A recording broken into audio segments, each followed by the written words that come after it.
Ada dua hal yang harus kita perhatikan dalam memegang kebenaran. Di antaranya, sebagai seorang muslim, kebenaran dan petunjuknya, jalannya dan tujuannya adalah Al-Quran yang diturunkan oleh Allah sebagai petunjuk, peringatan, dan reputasi sebagai manusia.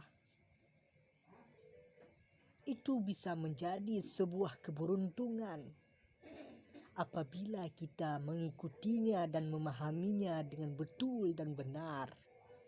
Dan itu bisa menjadi sebuah kemalangan, penderitaan, dan sumber kehancuran bila kita semua ingin berpaling sepenuhnya dari Al-Quran dan tuntunannya.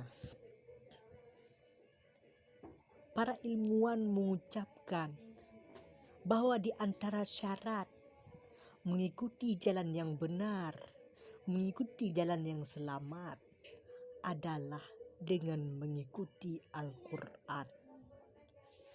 Untuk bisa mengikuti Al-Quran, untuk bisa memahami Al-Quran, ini memiliki dua hal.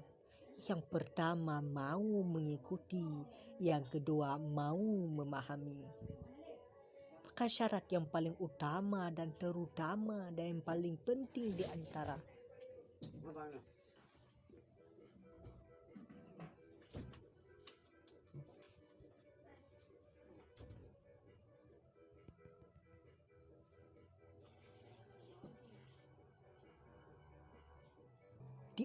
syarat-syarat lain adalah kemauan untuk mengambil Al-Quran sebagai pedoman, petunjuk, peringatan, reputasi, dan nilai dalam hidup ini untuk mengukur, menetapkan, membenarkan, dan menyalahkan yang lain. Karena memang hidup ini ada hal yang harus kita perhatikan dan ada hal yang harus kita tinggalkan. Ini sangat ditentukan oleh nilai-nilai, petunjuk, kebenaran, keyakinan, dan pedoman yang ada dalam jiwa dan raga kita masing-masing. Maka kemauan untuk mengikuti, kemauan untuk memahami Al-Quran adalah suatu hal yang mutlak bagi orang yang memang merindukan dan mendambakan kedamaian, kehormatan, reputasi baik, keinginan yang luhur, dan perjuangan yang luhur. Harus kita perhatikan hal ini baik-baik bagi setiap manusia, keluarga, anggota masyarakat, dan seterusnya. Karena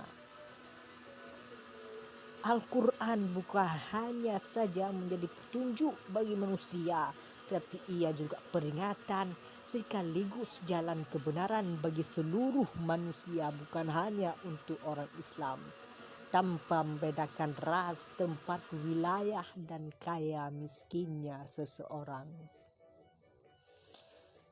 Al-Quran yang merupakan suatu fungsi dari dirinya adalah hudan linnas, yang bertugas, yang berfungsi sebagai petunjuk hidayah bagi semua manusia. Timbullah pertanyaan, siapakah yang dapat merasakan kehidupan nikmat di akhirat dan kenyamanan di dunia? Ialah mereka yang mau mengikuti dan mau mengambil, mau menjalani tuntutan, aturan, petunjuk jalan yang telah ditunjuk oleh Al-Quran dan menjauhi peringatan yang telah diperingatkan oleh Al-Quran untuk tidak dilakukan, tidak didekati. Dalam hal ini, Al-Quran secara umum bisa dipahami, bisa diikuti oleh semua manusia. Di samping itu juga bermakna bahwa orang beriman, orang yang berislam boleh saja atau mungkin sekali tidak mau menerima petunjuk Al-Quran karena hilang kemauan darinya menganggap, memahami dan mengambil petunjuk Al-Quran, lalu dia berpaling dan memilih yang lain. Kesimpulannya bahwa orang yang bisa mendapat petunjuk dari Al-Quran adalah yang berkeinginan, berkemampuan untuk mengikuti, untuk memahami Al-Quran, siapapun.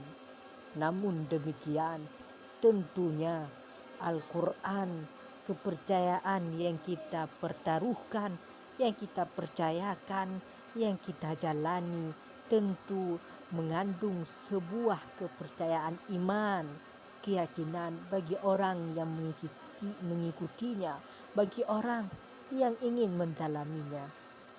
Bukan saja hanya terhadap Al-Quran itu sendiri, tetapi imannya, kepercayaannya juga terhadap pemilik Al-Quran, terhadap yang menurunkan Al-Quran, terhadap yang menyebarkan Al-Quran.